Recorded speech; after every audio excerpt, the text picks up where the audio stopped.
Jusqu'au début du XXe siècle, Firmi était un site minier. L'exploitation s'est arrêtée depuis 120 ans. Depuis, la commune s'est construite au-dessus des galeries. Problème, les dangers liés à l'exploitation subsisteraient. L'État a donc mis en place un plan de prévention contre les risques miniers. Le secteur est classé en 4 zones, plus ou moins dangereuses. Ça veut dire que pour faire une amélioration quelconque, je suis obligé de demander un avis, de passer par un organisme qui va me dire ce que je dois faire ou pas faire. Et moi, je ne peux pas agrandir, par exemple. Je ne peux pas agrandir. Et l'autre gros problème que j'ai, moi, ma maison, mes enfants n'habitent pas ici.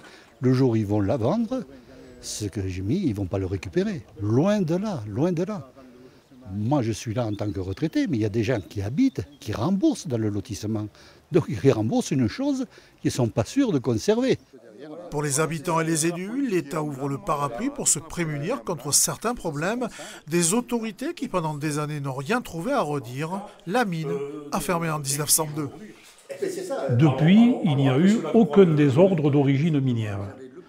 La ville s'est développée, les lotissements se sont créés, etc., sur ces zones-là, sans aucun problème depuis. Et aujourd'hui, on nous explique qu'il pourrait y avoir des dangers potentiels. Ce PPRM ne passe pas sur les 6 communes concernées du bassin de Decazeville. Les sondages n'ont pas eu lieu et les conséquences mal analysées. Les élus demandent à ce que ce plan soit revu. Si nous arrivions à revoir ces aléas et les cartes d'aléas qui en dépendent, nous pourrions retravailler sur un règlement qui soit beaucoup moins restrictif et beaucoup moins pénalisant pour les propriétaires concernés. La décision devait être prise fin juin. Les habitants demandent un report et ont créé un collectif pour défendre leurs intérêts.